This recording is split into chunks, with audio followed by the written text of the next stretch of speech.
ఇప్పటికీ ఆల్మోస్ట్ అన్ని అటానమస్ కాలేజీలు అయిపోయినాయి.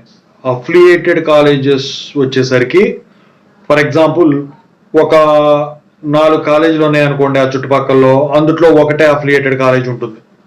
సో ఇక మిగతా అన్నీ కూడా అటానమస్ అయిపోయినాయి. సో ఇక అటానమస్ అయిపోతే యూనివర్సిటీతో సంబంధాలు ఉండవా అంటే, అటానమస్ అవ్వకముందు అఫిలియేటెడ్తో 100% ఉన్న లింక్ ఏదైతే ఉంటుందో బంధం, అటానమస్తో ఓన్లీ 10% మాత్రమే మూవ్ అవుతుంది అది. సో ఆ యూనివర్సిటీతో లింక్ అనేది. సో వీటి గురించి ఇప్పుడు మనం మాట్లాడుకుందాం, అసలు ఏంటి పరిస్థితి ఏంటి అని. ముందు చాలా మంది స్టూడెంట్స్ అడుగుతున్నారు దీని గురించి ఏమని. సో ముందుగా అయితే మీకు ఏమైనా డౌట్స్ ఉంటే కాల్ మీ 4 యాప్ ఐడీస్ వచ్చేసరికి డిస్క్రిప్షన్లో టెలిగ్రామ్లో షేర్ చేశాను. ఆ టెలిగ్రామ్లో జాయిన్ అయ్యి ఖచ్చితంగా అయితే కాల్ చేయండి డౌట్స్ ఉంటే. ఇంతవరకు ఈ ఛానల్ సబ్స్క్రైబ్ చేసుకుని వాళ్ళు సబ్స్క్రైబ్ చేసుకుని వీడియో లైక్ చేసి షేర్ చేయండి. ఇక మిగతా channels Telugu engineering education, JNT university updates channel, software కోసం వర్క్ సపోర్ట్ ఛానల్ సబ్స్క్రైబ్ చేసుకుని మీకు ఉపయోగపడతాయి. ఇక టాపిక్లో పెడితే మొత్తం కూడా, సో ఇప్పుడు అఫిలియేటెడ్ కాలేజీలో మీరు చదువుకున్నారనుకోండి, ఏ ప్రాబ్లం వచ్చినా యూనివర్సిటీకి మొరబెట్టుకోవడమే మీరు. కానీ అటానమస్కి అయితే అలా ఉండదు. అటానమస్లో చూసుకోవాలి. ఏంటంటే ఇప్పుడు ఫర్ ఎగ్జాంపుల్ మీరు గ్రేస్ మార్క్స్ అప్లై చేస్తారు. గ్రేస్ మార్క్స్ అప్లై చేస్తే అఫిలియేటెడ్ కాలేజీలో ఒకవేళ అవ్విందో లేదో లేకపోతే ఏదైనా ప్రాబ్లం వస్తేనే యూనివర్సిటీకి పోవాలి. ఇక అటానమస్ అనుకోండి, అసలు గ్రేస్ మార్క్స్ ఇస్తే ఇవ్వచ్చు, లేకపోతే అది వాళ్ళ ఇష్టం. ఒకవేళ ఇచ్చి ఉండి మీరు కనుక ఇది అవ్వకపోయినట్టయితే వాళ్ళే చూసుకుంటారు. ఆ కాలేజీ కన్సర్న్ ప్రిన్సిపాల్ గారు ఎవరైతే ఉంటారో వాళ్ళు యూనివర్సిటీకి లెటర్ పెట్టుకుని పర్మిషన్ తీసుకుంటారు. ఓకేనా? సో నేను చెప్పాను, అఫిలియేటెడ్కి యూనివర్సిటీతో 100% బంధం ఉంటుంది, కనెక్షన్.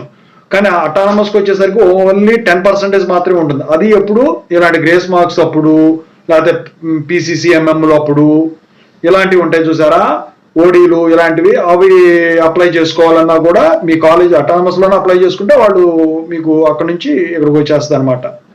సో మళ్ళీ అక్రిడేషన్ అటానమస్ స్టేటస్ కోసం మాత్రం యూనివర్సిటీ కానీ యూజీసీ కానీ కనెక్షన్లు ఉంటాయి. అదే అఫిలియేటెడ్ అయితే ఇన్స్పెక్షన్లు ఇవన్నీ ఉంటాయి. అటానమస్లో అయితే ఇన్స్పెక్షన్ పొద్దుపద్దాక ఉండదు, ప్రతి సంవత్సరం ఉండదు, 3 సంవత్సరాలకు ఒకసారో 4 సంవత్సరాలకు ఒకసారో ఉంటుందన్నమాట. ఇక వీళ్ళు అడిషనల్ వర్క్స్ చేసుకోవాల్సి ఉంటుంది, NAACకి NBA కి, further deemed to be university చేసుకుంటే అసలు పూర్తిగా బంధం అనేది కట్ అయిపోతుంది యూనివర్సిటీతో.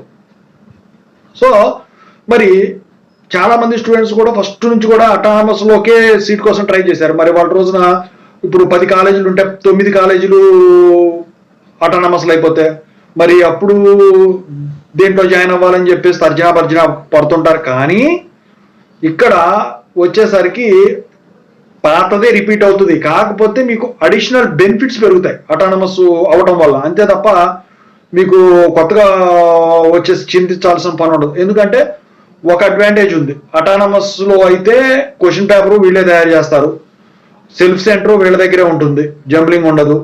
అది ఏదైనా కానీ అటానమస్ అయితే చాలు. ఇక పేపర్ వాల్యుయేషన్ కూడా వీళ్ళకి నచ్చిన అటానమస్ కాలేజీ సెలెక్ట్ చేసి యూనివర్సిటీ పంపిస్తే యూనివర్సిటీ కూడా వాళ్ళు సెలెక్ట్ చేస్తారు, అంతే. క్వశ్చన్ పేపర్లు అయినా కూడా అంతే.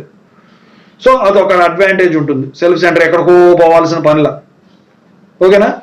సో ఇంత వ్యత్యాసం ఉంటుంది అనమాట. ఫ్యూచర్లో ఈ అఫిలియేటెడ్ కాలేజెస్ అనేవి ఉండవండి.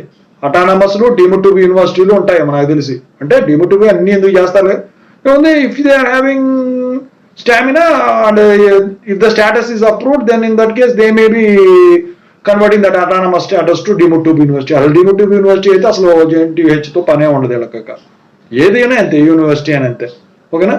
సో అది ఇక్కడైతే చాలా మంది అడిగే ప్రశ్న ఏంటంటే, ఇప్పుడు అఫిలియేటెడ్లో అయితే ఫీ స్ట్రక్చర్ గవర్నమెంట్ విధించిన ప్రకారం ఉంటుంది కదా, అటానమస్ అయితే అటానమస్ అనే అంటున్నాం కదా. అటానమస్ అంటే fee structure will be varying. కానీ అటానమస్ అయితే మరి కౌన్సిలింగ్లో కూడా జాయిన్ అవుతాం కదా, మనకు సీట్ వస్తుంది కదా అని అడగవచ్చు మీరు. అయితే కౌన్సిలింగ్లో అటానమస్ కాలేజీ ఫీ స్ట్రక్చర్ వేరే ఉంటుంది, ప్రభుత్వం ఇచ్చేదే, అది గవర్నమెంట్ ఇచ్చేదే. ఆ ఫీ స్ట్రక్చర్ ప్రకారం వాళ్ళు ఇస్తారు. మీరు మేనేజ్మెంట్ కావాలనుకుంటే మీరు ఆ ఫీజు ప్రకారం వెళ్లాల్సి ఉంటుంది అనమాట. ఫీ స్ట్రక్చర్ అది మారుతుంది ఖచ్చితంగా. ఇక ఫీజు విత్ అడిషనల్ బెనిఫిట్స్ అంటే ఇవి అనమాట. ఓకేనా? సో ఇంకా ఏమైనా డౌట్స్ ఉంటే మీరు కామెంట్ సెక్షన్లో తెలియదు. Thank you so much.